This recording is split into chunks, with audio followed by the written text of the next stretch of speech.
My rule of 5 movies and I do what I watch, what am I watching, kind of went out the window. I didn't realize actually how many movies I watched until about 10, 15 minutes ago. I was like, wait, have I watched 5 movies yet? And it turns out that, yep, I watched way more than 5 movies for sure. So let's get into it. I don't have the Blu-rays of it because I let my friend Anthony borrow it because I'm trying to get him into James Bond movies. But wait, I actually might have this movie in here. I don't know. Got a huge stack. No, I watched For Your Eyes Only. And this is probably my favorite Roger Moore James Bond movie by far. I like it just a little bit more than Octopussy. I thought this movie was outstanding. One of the coolest storylines, good Bond girl in it, great villain in it, and I thought it's probably top 4, one of the best Bond movies I've ever saw. Really, really, really good. And then, let's see if I got this one. I do. Here we go. The Spy Who Loved Me. Probably my least favorite Roger Moore movie I've saw so far. It started out pretty cool, and the premise was cool. You know, it was about it was two secret agents, Moore and this Russian chick, and they're trying to get to this one certain guy. But it was a good movie. I mean, it was a solid Bond flick. I liked Jaws. He looked like Andre the Giant. But definitely the coolest part of this movie is when his Lotus turns into a friggin' submarine. But not the greatest movie I've ever saw, Bond movie I've ever saw, but it was not bad. Then the third movie I watched was Goldfinger, and this is easily one of the best Bond movies ever made. I can see why it's so critically acclaimed. Outstanding storyline, Sean Connery's the man, great villain. I mean, it was just it's probably up there in my top 3 favorite Bond movies of all time, up there with Casino Royale. And then we move on to You Only Live Twice. And this movie, man, it was good, but it's one of the weaker Connery Bonds I've watched. It started out really strong. I thought it was going to be awesome, but it ended kind of weak. I did not like the ending of it that much. I thought they could have did a lot better with the storyline that they had. And then we move on to, let's go to Argo.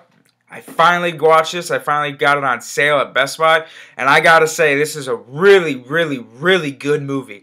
You know, this is the very first movie I've ever watched that I was sitting on my bed back there, and I was literally on the edge of my seat when they were in the airplane, nervous for those people. And I already knew what was going to happen. It's based on a true story. I was literally nervous. This movie is intense.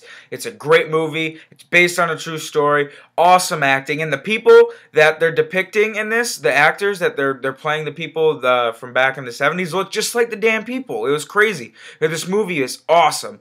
Freaking awesome. If you have not saw this movie, watch it. Gangs of New York.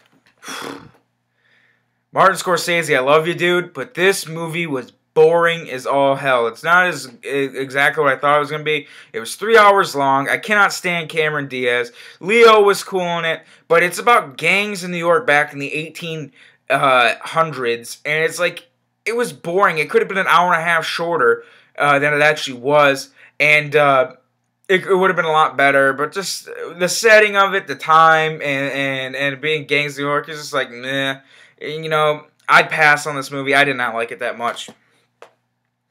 Then we move on to A Few Good Men.